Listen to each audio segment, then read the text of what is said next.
और निशा जी का मैं हार्दिक अभिनंदन करती हूँ अपने आइडियल आज न्यूज चैनल के इस रूबरू के खास मुलाकात में। सर, मैं आपसे जानना चाहूँगी कि इस पुस्तकालय का आपको शुभारंभ करने का कहाँ से सोच आया, कहाँ से विचार आया, आपने ऐसा क्या सोचा जो इस गली में, क्योंकि बहुत लोग इस गली से रूबरू नहीं है, इस छोटी सी गली में आपने ऐसा। सशक्त स्त्री, आप सब जानना चाहेंगे कि सबसे सशक्त स्त्रियां आखिर कौन होती हैं? तो सुनिए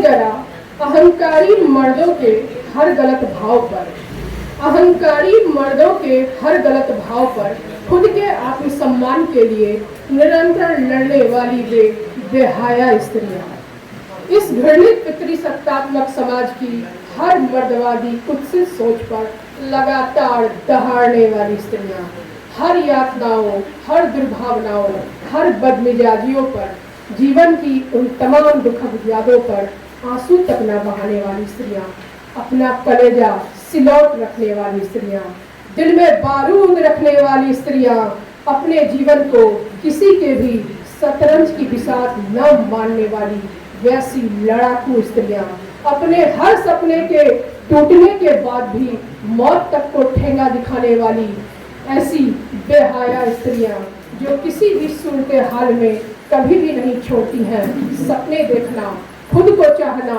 खुद पर प्रेम लुटाना, जो भूलती नहीं कभी, जो जानती हैं दर्पण में दिखने वाले शख्स से हमेशा प्यार करना, जो सही अर्थों में मानव जीवन का मोल जानती हैं, जो जानती हैं कि उनके लिए उनकी मानसिक स्वतंत्रता के मायने क्या होने चाहिए। यही होती है वो अंतिम स्वतंत्र स्त्री जिस पर तमाम औरत जात का वजूद टिका हुआ है। ऐसी स्त्री बनने का हे प्रभु मुझे भी आशीर्वाद दो, ऐसी स्त्री बनने का मुझे भी सौभाग्य दो और बस मुझे भी सौभाग्य दो। तीसरी कविता, पितृसत्ता। स्त्री, तुम्हारी स्तुति के पहले वे सब के सब तुम्हें अपने हिसाब से तराशेंगे, ढालेंगे, छाटेंगे, काटेंगे और जरूरत पड़ी तो बांटेंगे। बस स्तुति भरी हो तुम इस फिजा में, अपनी शक्ति, खूबसूरती और गरिमा के साथ। कुल जमा 9 दिन ही तुम्हें मिलते हैं यहाँ। हर्षोल्लास के 10वें दिन तो यही लोग तुम्हें बहती नदी में स्वाहा कर देंगे। और सबसे मजे की बात आज भी सुन लो, हर साल यही सब दोहराया जाएगा, साल दर साल तुम्हारी हालात में बिना कोई बदलाव लिए पितृसत्ता के वास्तविक माने।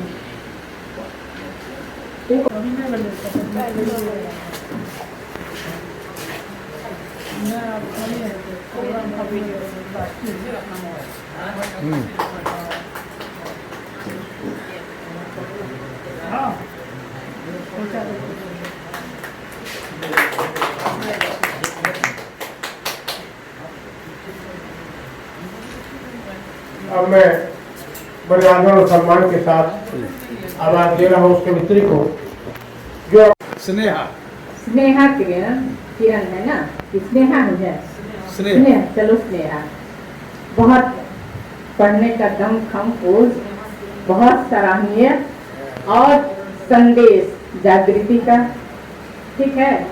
सीता उर्मिला मंदोदरी मीरा बने बिना, है ना, जागृति का संदेश, सीता उर्मिला मंदोदरी बने बिना धरोहर स्त्री का जो ध्यान में जो मगन स्त्री होती है उसको धरोहर बनाने की कला आपकी कविता में, ठीक है। लड़ाकू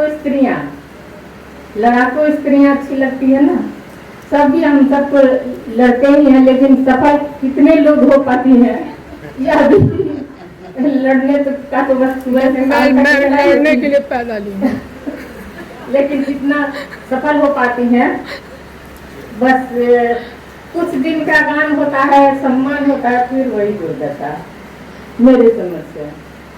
शब्दों का चयन भी काफी बेहतरीन होता है और आप हमारे उड़िया से हैं, इस बात का गर्व है।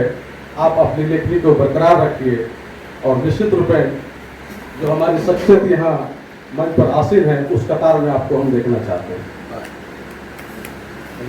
स्नेहा किरण जी से पहले भी मिल चुकी हूँ, पहले भी इनको सुन चुकी हूँ। आध्यात्मिकता, स्त्री के भीतर का नाद, जो मैं इनके लिए कह रही हूँ, आध्यात्मिकता का जो स्पर्श है वो स्त्री के भीतर ध्वनि है। तो सारी ध्वनि स्नेहा जी आपके इसमें आई, जहाँ आपने कहा कि आप बुद्ध बनना चाहती हैं। क्यों? क्योंकि ज्ञान में पड़ी स्त्री आध्यात्मिक दृष्टिकोण से एक क्या कहते हैं, योग दृष्टिकोण से स्वयं को परखती जो स्त्री है, जो अपनी मैं की अस्मिता को समझती है, वही स्त्री सफल है। फिर बाकी जो कहे उसे। बहुत अच्छी बात। एक सशक्त स्त्री के बारे में आपने बहुत अच्छा रखा, पितृसत्ता, उसमें भगवती स्तुति के साथ आपने जो, मैं इसको शॉर्ट में करती हूँ और भी लोग हैं, वो बहुत अच्छी थी। नहीं, वो प्रतिध्वनि नहीं है, वो ध्वनि है। जो मेरी इस किताब का शीर्षक है, मैं प्रतिध्वनि नहीं। कोई भी स्त्री प्रतिध्वनि नहीं है किसी भी तरह के विचारों की, भावों और विचारों की अभिव्यक्ति है कविता। उसके लिए कुछ खोने और पाने का दर्द है कविता। उसके लिए कुछ शब्द जो एक सूत्र में बंधकर एक आकार सा ले लेते हैं और पैदा कर देते हैं एक गूंज, मौन रहते हुए भी जिसकी प्रतिध्वनि से हल्का हो जाता है मन का बोझ, और दुख शब्दों की धारा में बह जाता है, और दुख शब्दों की धारा में बह जाता है। एक अनूठी स्वतंत्रता है कविता उसके लिए। शब्दों का सृजन, भावों का वर्षण, चुने गए, पिरोए गए सारे शब्द मेरे हैं, सिर्फ मेरे, यह एहसास भर देता है एक स्वर्गिक आनंद से।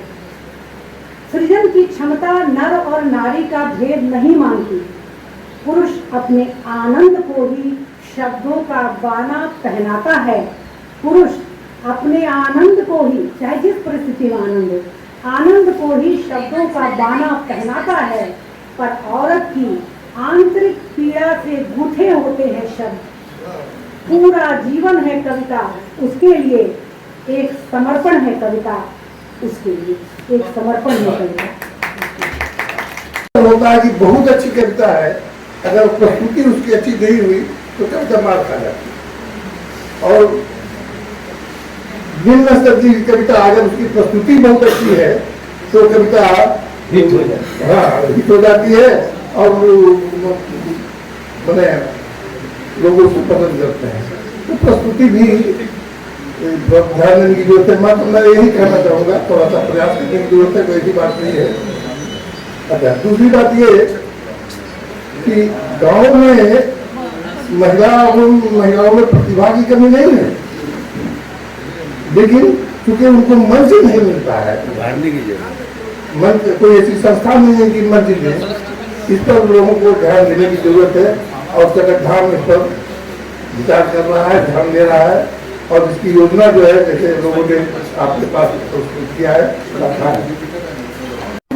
के बारे में विशेष बात है कि मुझे बहुत खुशी हुई कि मैंने उसे कभी पढ़ाया है, इंग्लिश पढ़ाया है, और वो मुझे याद है, जो मेरे लिए भी बड़ी उपलब्धि है कि पढ़ाया है। और उसके अंतर में एक जो चेतना है, एक ओज है, एक ऊर्जा है और एक जो एहसास है, ये बनी रहे, ये मेरा आशीर्वाद भी है। और तुम्हारी कविताएं बहुत अच्छी लगी, बहुत प्रेरक, इंस्पिरेशनल है, बहुत बढ़िया। लगातार लिखती रहो, आगे बढ़ती रहो। भी उस अलग अलग अनुभूतियों, अलग अलग अनुभवों के संसार में अपने आप को छूता हुआ महसूस करता है। उन चीज़ों को से रूबरू होते जाते हैं, जैसा आपने सोचा, आपने कहा, तो आपके अंतर्तन की गहराइयाँ जो हैं उसको देखने का मौका मिलता है। तो आज बहुत ही ज़्यादा अच्छा लगा, हमने आपके अंदर की गहराइयों को देखने का, छूने का जो प्रयास किया। शीर्षक है पतझड़। बहुत पुरानी पहले की लिखी हूँ, जैसे मैं पुरानी हूँ, मेरी कविताएं भी पुरानी। इस बार जो पतझड़ आए, इस बार जो पतझड़ आए, पहले सूखे पत्ते गिराए, हवाएं